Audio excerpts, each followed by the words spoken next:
¿Qué tal? Muy buenas noches, tengan todos ustedes. Bienvenidos de nuevo a este su taller de historia, que como siempre he dicho, han hecho su preferido.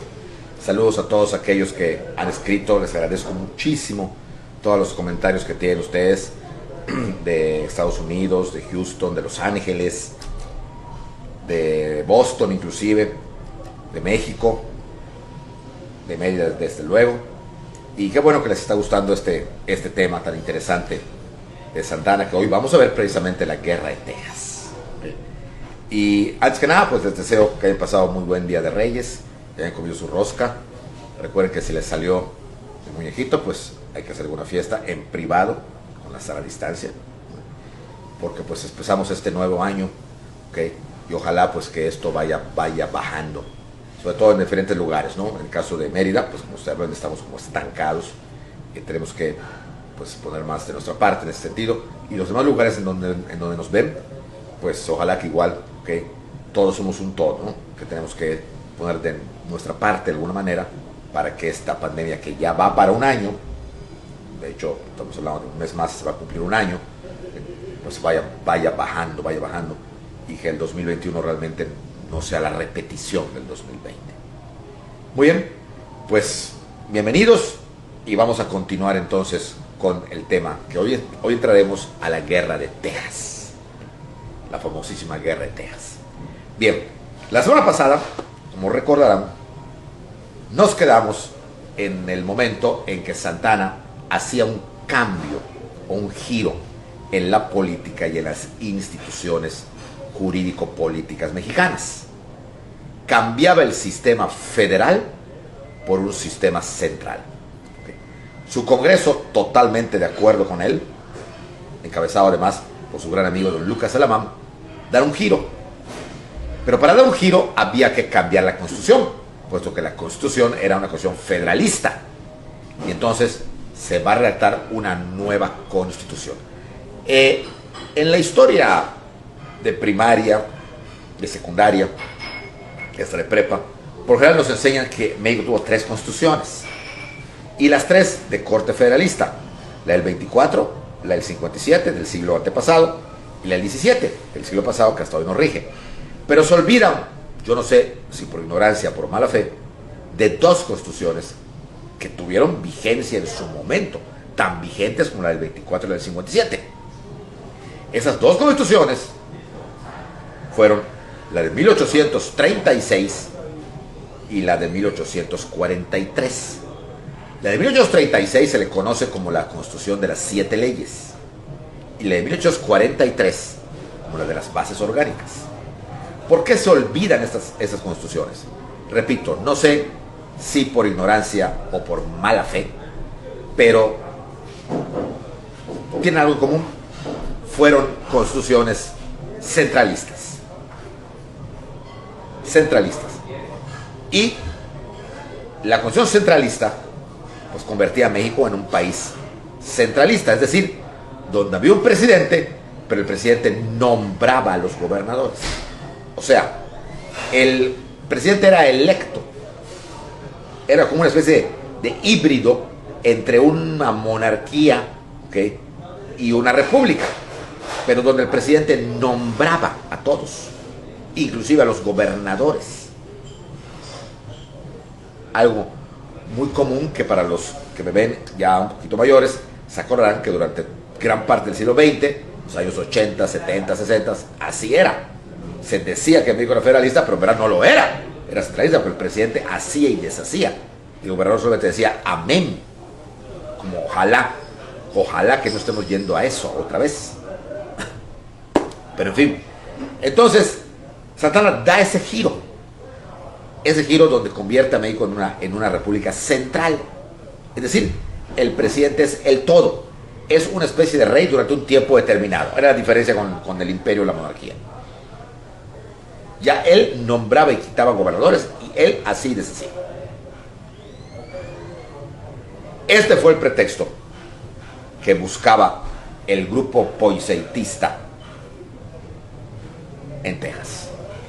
Un pretexto para levantarse en armas, para más que levantar en armas, para protestar y justificar la segregación de Texas.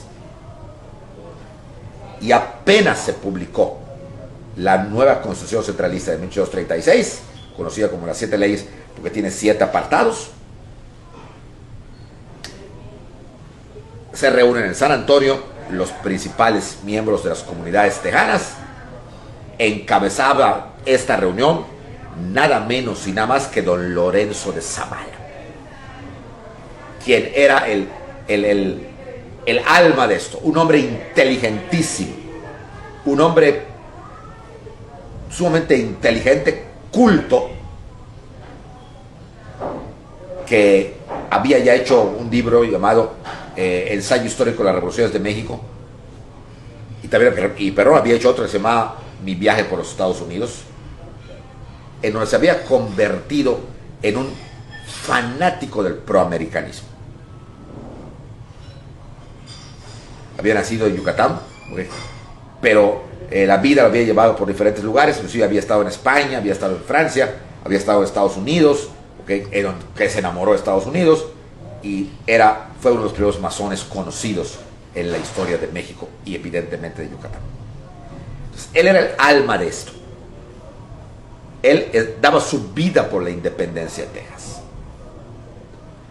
Y entonces él se va a reunir con los tejanos y entonces va a redactar un acta conocida en la historia como el Acta de Independencia de Texas, donde todas las comunidades tejanas, incluyendo él, porque él ya vivía en Zavala, por ser cerca de San Antonio, como les dije, y van a firmar, en donde se declaraban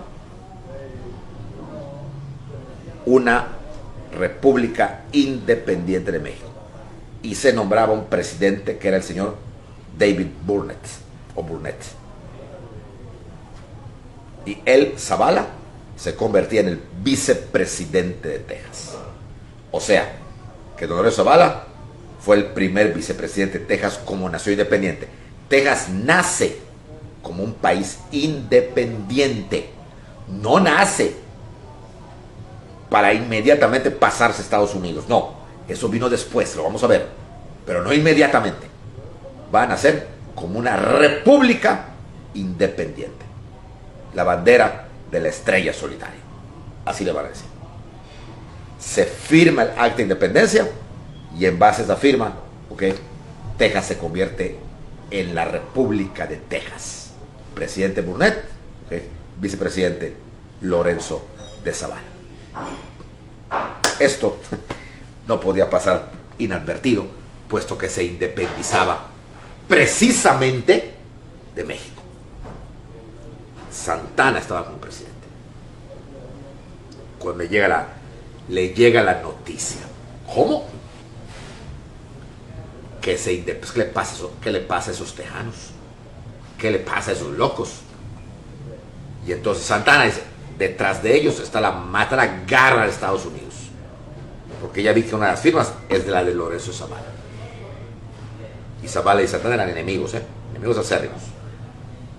Así que por lo tanto, esto es guerra. Esto es guerra. Y entonces Santana se prepara para la guerra. Santana era muy carismático. Ya una convocatoria de Santana, la leva era mínima. O sea, casi todos se unían con él. ¡Vamos, Antonio! Casi todos se unían con él. Por el carisma que tenía. Sí había leva, pero no tanta como en otras ocasiones. Y va a formar un ejército gigantesco. Tanto que va a nombrar a 2 grandes generales que van a trabajar con él.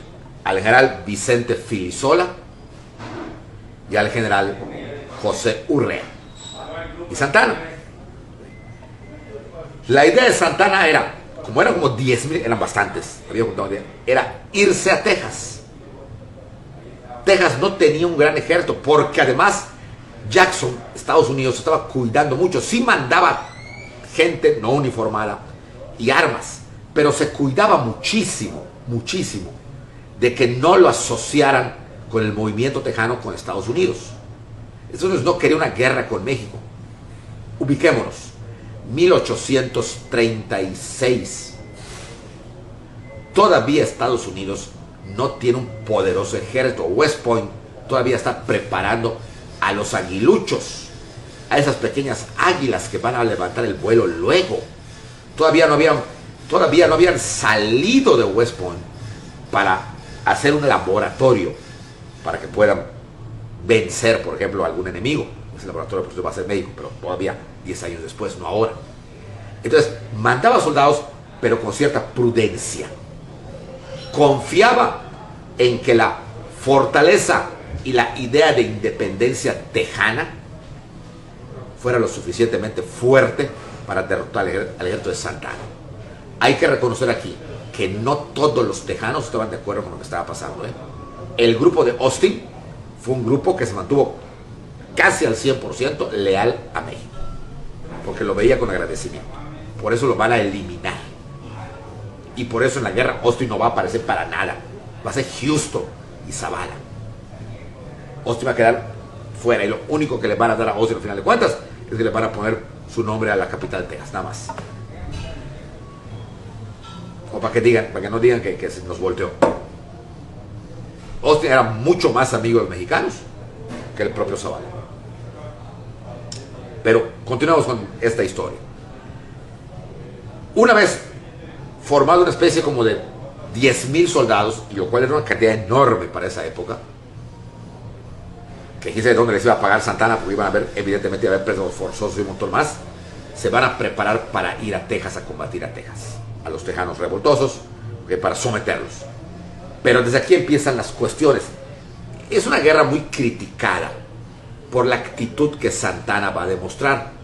Santa Anna nunca fue un buen militar, nunca fue un buen presidente.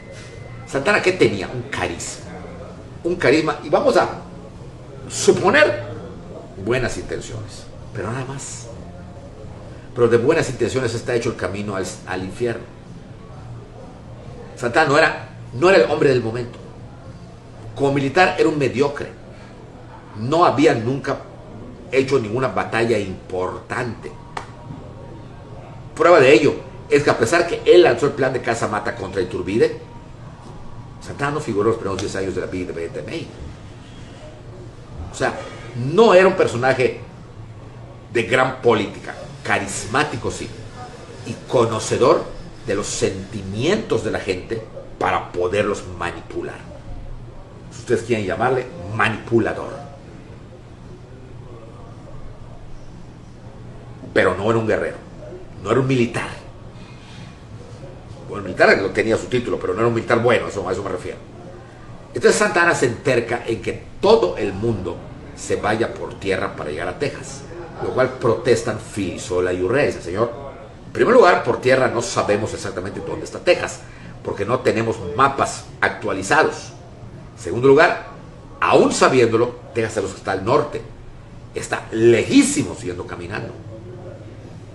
Vamos mejor a embarcarnos en Veracruz y llegamos a Galveston. Ahí sí sabemos en dónde está Galveston. Sin embargo, Santa Anna necio no. Hay que ir por tierra. ¿Pero por qué, señor? ¿Por qué? Porque precisamente por eso, como la gente no conoce México, que nuestra gente, nuestros soldados rasos, conozcan México y se inflamen de patriotismo al conocer su patria. O sea, una fumada. No hay acuerdo y Santa Anna entonces decide que Urrea y Filisola se divide el ejército, se vayan a Veracruz y de ahí agarren Galveston y él se iría por tierra. Él sí infundiría patriotismo a su gente. Por las noticias que tenemos, sobre todo de Santa Anna, por el diario de sus generales, como del general Pedro Jiménez, perdón, del coronel Pedro Jiménez, y de otros informes que tenemos, incluyendo el de Santa Anna, que estaba muy perdido, pero vaya, hay que tomarlo en cuenta porque nos habla de una época y es un personaje central. Van a ir por tierra a Texas, de México a Texas, fíjense ustedes, sin saber con exactitud dónde estaba, y se van a ir perdiendo, por aquí de Texas, no, por allá, y se van a perder. Es evidente que de los 5,000 hombres que Santa Anna tenía, porque se dividieron, que Santa Anna tenía, cuando llegan a Texas, porque sí llegan, cuando llegan a Texas, pues ya muchos habían desertado, porque se dieron cuenta que era un loco. Es en esta guerra donde Santa Anna, según lo que dice don Mariano Cuevas, que le contó su tío Luis G. Cuevas, que vivió esa época, decía que Santa Anna daba órdenes contra Manuel. ¡Vamos por aquí! No es por aquí, es por allá, por aquí, por allá. O sea, tenía como loco al ejército. Se empieza a vestir como Napoleón, se pone su sombrero tipo Napoleón y se le veía en su tienda de campaña así. Y se empieza a llamar él mismo, y quiere que así le digan, el Napoleón del Oeste. Llámenme el Napoleón del Oeste, el Napoleón del Oeste, el Napoleón del Oeste. O sea, como que empieza a enloquecer o a llamar la atención.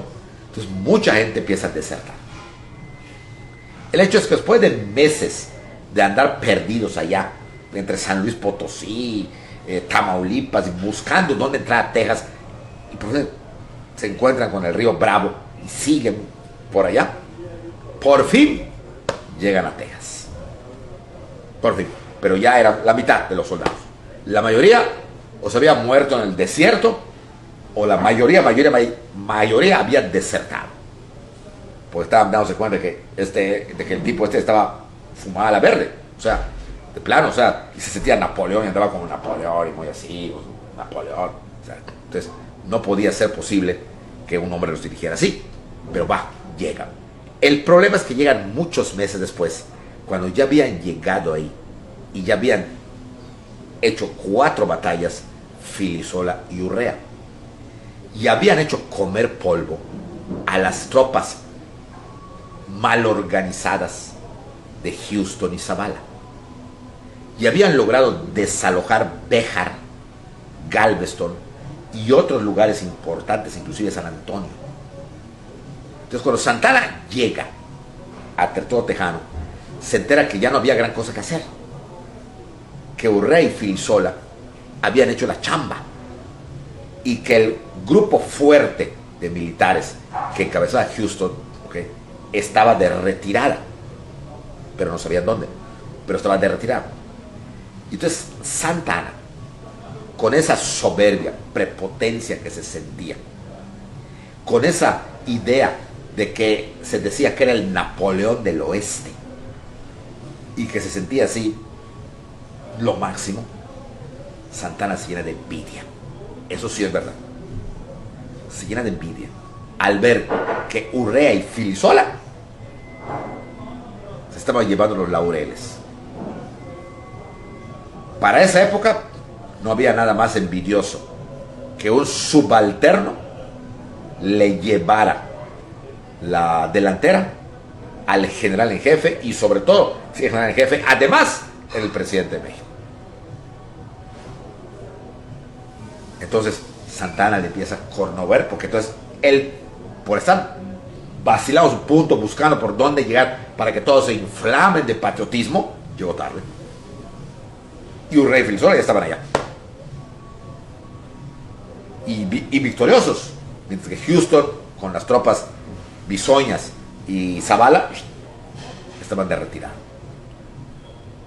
Santa Anna no podía que él, el seductor de la patria, como le dice Serna, el héroe Tampico, que él mismo se autonombraba así, el padre de la República, como se nombraba él también así, el Napoleón del Oeste, como él se nombraba también así, se entraba a Texas y ya estuvo.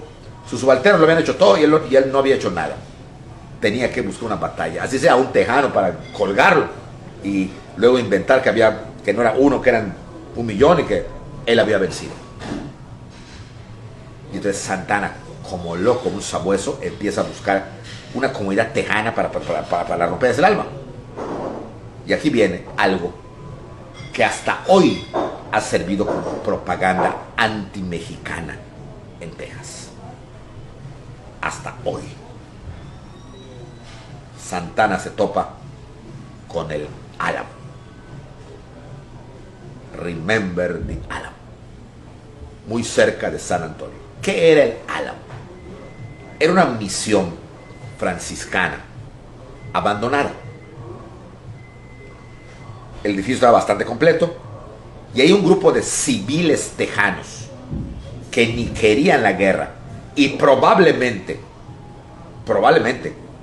de no haber sido Santana el que los encontró, se hubieran replegado a México y hubieran estado de acuerdo con los mexicanos, pero la cosa no fue así. Se había refugiado ahí. Eran en total 89 personas. La inmensa mayoría, el 90%, familias que estaban huyendo de lo que eran los combates y se habían refugiado en esa misión, así le decía, convento, o sea, misión del Álamo, y se metieron ahí.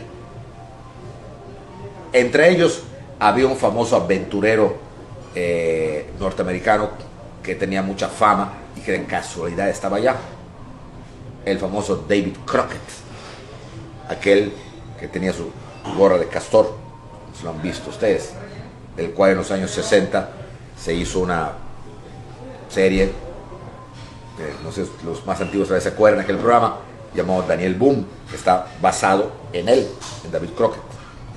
Ahí estaba él, que era como un aventurero, que estaba ahí. Y la gente que estaba allá, pues estaba John Bowie, personaje también importante para la historia de Texas, ¿okay? James Travis también se encontraba allá, sus familias, y todos con familias, todos estaban con familias.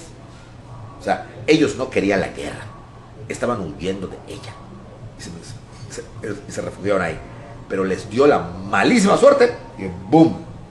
Llegan los cerca de 3,000 hombres de Santana.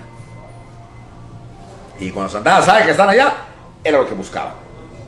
Él quería un triunfo, él quería pasar a la historia, porque Santana, como les dije, era un tipo que sentía que los reflectores lo enfocaban, que pasaría a la historia como algo grande. Entonces Santana, se entera que ahí estaban 82 tejanos, unos eran 82, otros 89,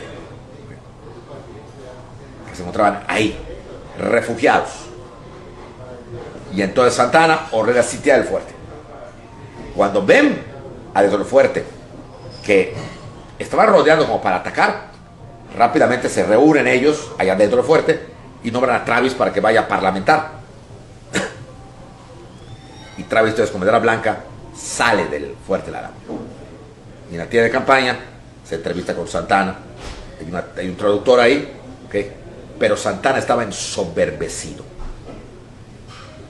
Más que ensoberbecido, estaba decidido a no darles el laurel únicamente a Urrea y a Filisola. El laurel lo tenía que tener él y no lo pensaba compartir. Ya los tenía, y el hecho que se rindieran así como así no era glorioso. Había que provocarlos a combatir. ¿Qué le dice Travis a Santana? Por eso va a ser una pésima propaganda hasta hoy para los mexicanos. Si ustedes han ido al Museo de San Antonio en Texas, te recrean en una maquetota, la grande, casi como si fuera museo de cera, en la batalla de Texas, y te ponen a los mexicanos, que la más verdad, dices, o sea, solo con verlos, a los muñecos mexicanos que están allá, sí, y los tejanos, y fue una cosa innecesaria. Pero te van a ver. Tal vez lo que pedía era que ellos no estaban en guerra, que se iban a rendir, y que lo único que pedían era respeto a la vida. No eran militares, no tienen más armas que las que para cazar bisontes que habían por allá, o animales que habían por allá, o jabalíes, no sé qué hay por allá, un ganado, no tenían más armas que esas, y mucha familia. Todos tenemos familia, queremos que nos respeten, eso es todo. Y Santana dice: rendición incondicional, sin ninguna garantía. Entonces Travis se asusta, pero es que hay niños, hay mujeres, dice. Necesitamos tener la garantía. ¿Quién nos garantiza que nos van a respetar la vida? Nadie, le dice Santana. Nadie. Para mí, como presidente de México, y para México, Ustedes son una bola de traidores. Se les dio la mano para que poblaran y nos traicionaron. Ríndanse. Pero, y los niños y las mujeres, cuando menos ellos, que nos garanticen su vida al menos. Ninguna garantía. 1 hora para rendirse. Si no se rinden, a sangre y fuego entramos. Somos más de 2.500. Entonces solo no llega ni a 100. Ríndanse. Travis, al ver la cerrazón de Santana, se regresa muy triste al Álamo. Se reúne con los principales jefes de familia, ¿ok? Y dice, ¿qué hacemos? La mayoría dice, es un loco. ¿Cómo lo viste, Travis? Un loco. Un loco que no nos va a garantizar nada. Nos va a matar. Y entonces cuando dicen, allá es leyenda tejana, que Crockett fue el que inclinó la balanza. Señores, si nos vamos a entregar como mansos corderitos, van a violar a nuestras esposas, van a matar a nuestros hijos, van a matar a nosotros, entonces muramos peleando. Vamos a perder. No podemos contra todos ellos. Somos 80 y tantos, ellos son 3.000. Vamos a perder, pero les causaremos bajas. Eso sí. Si cada uno le da por lo menos a uno, ya murieron 80 y tantos. No nos rindamos. Vamos a morir de todas maneras, pero vamos a morir como hombres y no entregando a nuestras familias a la violación de esa tropa inculta de Mexican people. Y entonces Travis los reúne a todos allá en la explanada del Álamo. Ahí te lo dice cuando pasa allá. Y Travis entonces en la arena marca una raya con su espada. Amigos, le dice, el general presidente de la República Mexicana nos ha llamado traidores y nos dice que no hay garantías, que nos entreguemos o ataca. El plazo se cumple en unos minutos. Yo me voy a quedar y voy a combatir y voy a morir combatiendo. Hablé con mi esposa y se queda conmigo. El que quiera combatir conmigo, que cruce la raya que acabo de pintar y venga para mi lado. Y el que se quiera rendir en forma particular, ahí está la puerta abierta del Álamo para rendirse al general Santana. Y que de los 89, todos cruzaron la línea. Estamos contigo, Travis. Nos morimos todos. ¿Se dan cuenta que esto va a ser una hecatombe? Nos van a matar. Nos moriremos, pero defenderemos a nuestras familias. Pues preparándonos. ¿Cuántas armas tenemos? Pues tenemos pólvora, ¿no? Pues perfecto. Pongámonos cuando los mexicanos empiezan a traer el fuego. ¿Y qué hacemos con la bandera mexicana? El fuerte es mexicano. Pues vamos a confeccionar la bandera que ya vimos que tienen los otros tejanos. Las mujeres van a confeccionar rápido y hacen la famosa bandera de la estrella solitaria, que ya estaba ahí, ya la tenía Zavala por otro lado. Y entonces, esa fue lo que, cuando le fueron a Santana. Señor presidente, le dicen, han arriado la bandera mexicana. ¿Cómo? Y suben la bandera de la estrella solitaria. ¿Quieren guerra? Pues guerra tendrán. Y entonces Santana, prepárense todos. Vamos a atacar el Álamo. Que no quede un tejano vivo. Y Santana ordena, toquen a de cuello. Ni un prisionero. Todos muertos. Y estalla la famosa y tristemente célebre para nosotros y también para ellos, la batalla del Álamo. Era marzo de 1836. Una batalla donde los mexicanos, eran muchos más, eran muchísimos, hacen un boquete en los muros grandísimos del Álamo y por allá entran. Y empieza una matanza. matanza, matanza, matanza, matanza. Van a morir todos. Muere Bowie, muere Travis, muere David Crockett, todos. Una matazón tremenda. Santana no perdona a ni uno. ¿Qué es lo que representan en esa parte como de muñecos de cera? Esa matanza. Está bien presentado, ¿no? Pero si tú eres mexicano, vas allá y dices, güey, ¿qué fue esto? O sea, sí, porque está en el Museo de San Antonio, que está en el Álamo, precisamente. A la entrada del museo dice una palabra que dice Remember the Álamo.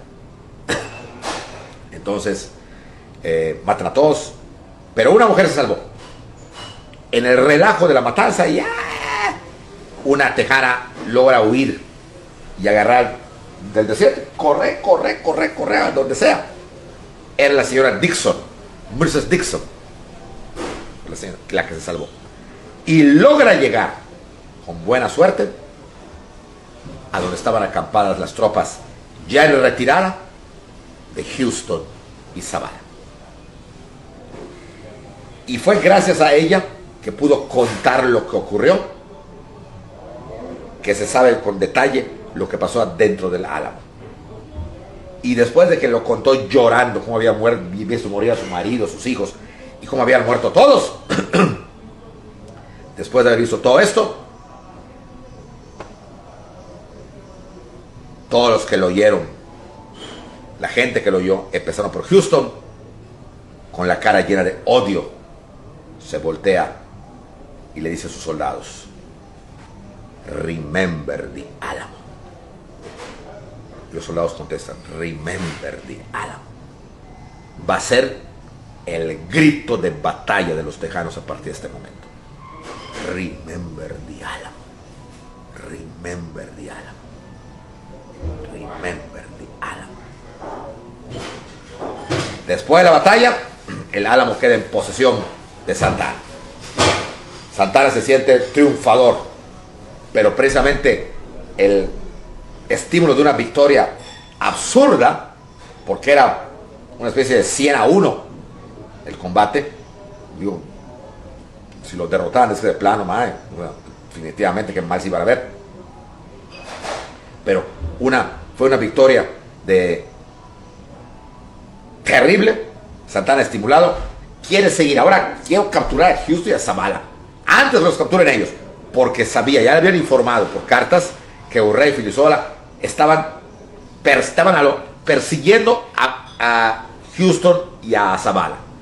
Y ya con esta victoria, que era una victoria que tenía que hacer porque no había de otra, Santana se siente fuerte y quiere él, antes que Urrea y Filisola, agarrar a Houston y Zavala. O sea, si los agarraba Urrea y Filisola, qué mala onda. Él era el Napoleón del Oeste. Él era el héroe Tampico. Él era el padre de la República.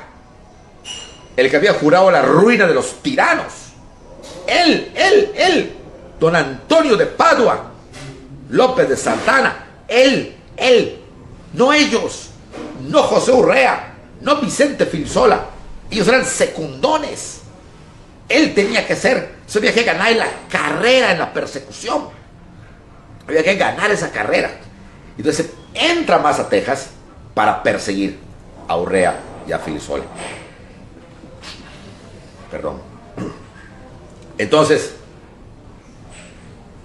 en el camino van a llegar a un lugar donde había un arroyuelo, lo que aquí diríamos muy cute, muy bonito, ¿sí? Un arroyo donde estaba el río San Jacinto. Y la pequeña población abandonada, se llamaba San Jacinto.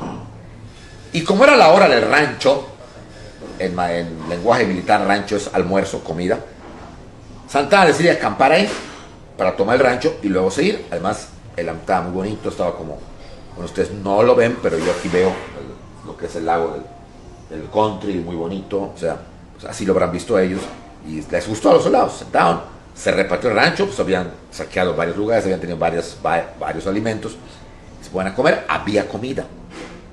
Entonces los tejanos se habían abandonado casi todo y dejaron mucha comida y habían agarrado pues que cochinos, que pavos, que un montón de cosas. Comieron hasta hartarse, dice Santana. Y al comer hasta hartarse, después de la comida, 2 de la tarde, pues ocurre lo que por lo general ocurre. Les dio sueño. Les dio sueño. Y al darle sueño, 2 de la tarde, una buena siesta. No hay nada más rico que la siesta después de comer. Y Santana les concede a toda su tropa, que después de la gran victoria del Álamo, pues que descansaron. Son las 2 de la tarde. A las 5 nos levantamos. Una siestecita de 3 horas tranquilamente. Ay, gracias. Y todos se... ¿No está el enemigo cerca? No, no hay nadie cerca. Perfecto. A dormir todos. Levantan de campaña, Santana pone la bandera mexicana, mete a dormir allá a la siesta y a dormir. A dormir la siesta. Pero aquí lo que yo le he llamado las santanadas. Las santanadas, Santana no se fijó que unos cuantos kilómetros estaba acampado Houston y Zavala en huida, y ellos no lo detectaron. O sea, Santana no los detecta, pero ellos sí. Cuando un vigía dice, veo un campamento mexicano ahí, entonces dice, a ver, entonces empiezan a ver, y efectivamente es la bandera mexicana. Y entonces Zavala dice, a ver, todo esto lo hablaba en inglés. Mr. Houston le dice, estamos de suerte. No solamente es el campamento mexicano, sino que ahí está el presidente de la República. ¿Cómo lo sabe? Por las insignias. Ahí está el general presidente. Pues hay que matarlo. No, dice, no. Al contrario. Conozco al tipo. Dice, matarlo no sirve para nada. Es un tipo que hay que agarrarlo vivo y le podemos sacar todo. Es un tipo que se le puede sacar todo. ¿Usted cree, Mr. Zavala?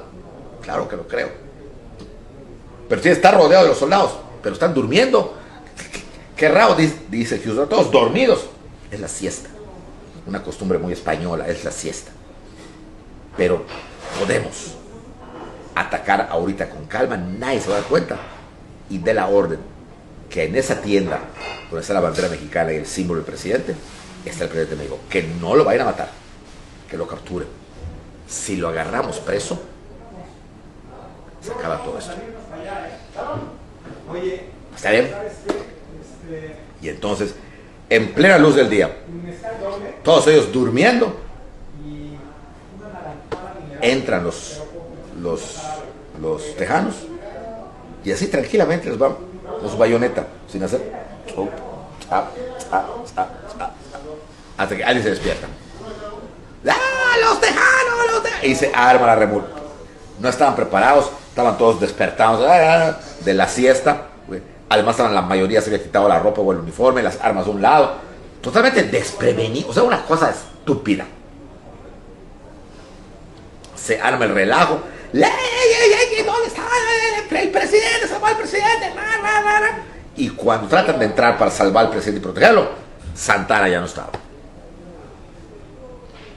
Se había pelado. Se había ido. Cuando vio todo este relajo, agarró, y se peló. Huyó. Solo.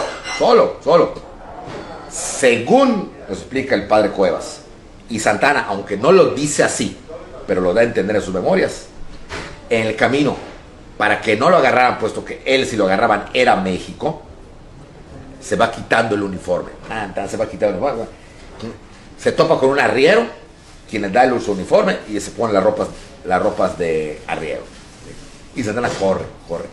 Pero como estaba cansado, hambriento, bueno, no hambriento, con la comida cargado, y cree que ya está lo suficientemente lejos de San Jacinto, se sienta, que caiga la noche, mientras diga, sí, yo voy a descansar mientras. Cuando por fin entra Houston al campamento mexicano de San Jacinto, empiezan a buscar a Santana. No está. ¿Y dónde está? ¿y dónde está Santana? ¿Y dónde está? Y Zavala era el más molesto. Se nos peló en nuestras narices. Pero ¿cómo es que lo busquen? Que lo busquen. Que lo busquen. No puede estar lejos. Veo que están sus caballos aquí. Tuvo que huir corriendo. Tiene que estar cerca. No puede estar lejos. Hay que localizarlo a como dé lugar.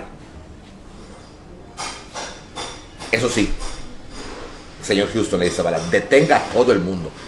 Así sean los indios de por acá, así sea un caballo. Porque el tipo es capaz de disfrazarse hasta de caballo, yo lo conozco, decía Zavala. Que lo busquen. Y lo van buscando, van peinando toda la zona. Los tejanos. Santana tenía una ventaja. Físicamente no lo conocía. El único que lo conocía era Zavala. Ni siquiera Houston. Y efectivamente, peinándolo, se topan con Santana. No se da cuenta. No era un tonto. Y entonces le dicen, entre un mal español, indio, you know, Mr. Santiani. Santana, además de que no sabe inglés, se hace al que sabe menos inglés. No entiendo. No entiendo. No entiendo. The President of Mexico, Mr. Santiani. No conozco. No entiendo. Entonces dice, follow me. Come. Dice, y solamente Santana, eso sí lo dice en sus memorias, eso sí lo dice Santana en sus memorias. Dice, solamente escuché la palabra Houston. Entonces yo deduje, eso escribe Santana, que me llevarían ante Houston, lo cual no había problema. Houston no me conocía y me iba yo a hacer al tonto. Y entonces lo llevan al campamento, donde Houston se encontraba furioso, porque todos llegaban y decían, pues no lo encontramos, si no lo encontramos, o traían algún indito y no es. Y entonces llega Santana. Y el soldado le dice, General, this man is a Mexican Indian. No hablas inglés. No entiendo. Okay. Presidente de México, Presidente de México, Santiani. You know, conocer. You conocer. No entiendo.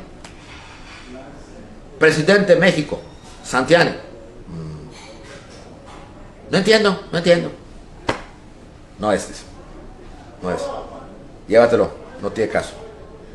Y en ese momento, cuando Santana estaba parado en la tienda, iba a salir, tenía así como su indito, así como su sombrerito, así tipo el indio Tizoc, venía Zavala.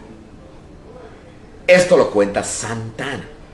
Hay otra versión, quizá más real, pero voy a contar esta porque está emocionante, que es la que nos cuenta Santana. Que entonces ya no puede salir, porque si salía se iba a topar de frente con Zavala, que estaba entrando a la tienda de campaña, entonces queda parado. Pero la mala suerte que le dio a Santana fue que Houston también se levanta, se pone de pie. Entonces quedan en la puerta de la tienda, quedan Houston y Zavala. Y Santana a un lado. Pero para salir había que decir, excuse me, o con permiso. Y Zavala, que no se había percatado de la presencia de este personaje, o sea, del indito que era Santana, disfrazado de indio, se podía percatar. Entonces mejor se quedó paradito. Y empiezan a hablar en inglés. Santana dice, no sé qué estaban diciendo, pero deduzo que estaban hablando de que no habían encontrado. Hasta que Houston dice algo que podemos entender que debió haber sido, el único que me han traído es este indio que está aquí, porque es cuando Zavala vira a verme. Y cuando Zavala me ve, yo tardaba con mi sombrero, estar así. Zavala era un chaparrito, bajito. Cuando Zavala me ve, que Zavala, esto lo cuenta Santana, que Zavala es así.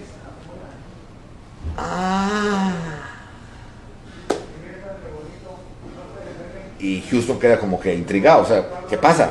O sea, ¿se conocen? Entonces Zavala ya dice en español, Mr. Houston, quiero presentarle al presidente de la República Mexicana. don Antonio López de Santana. Houston, mira, a ver. Y Santana, al verse descubierto, no le queda más remedio que estaba esto encorvado. Es así. Le quita el sombrero. Y en otra posición, era un actor. Si lo que dice es cierto, que hay que dudarlo, pero vamos a ponerlo. Pues, lo que dice es cierto, era un actor. Entonces cambia su imagen así de... Pues ahora sí, dice: señor Zavala, señor Houston, han tenido ustedes el honor de capturar al Napoleón del Oeste. E inmediatamente Santana es hecho prisionero. ¿Qué va a ocurrir? Eso lo veremos la próxima semana. Pues muchas gracias. Ojalá hayan pasado una bonita rosca de Reyes, ¿ok? Les dio el muñequito que inviten, ¿ok? Bueno, no hay que guardar la sana distancia, ¿verdad? Pero de todas maneras, feliz Día de Reyes, aunque ya pasó, ¿ok? Y pues que este año pues les sea lo mejor para ustedes en esos primeros días. Buenas noches y hasta la próxima.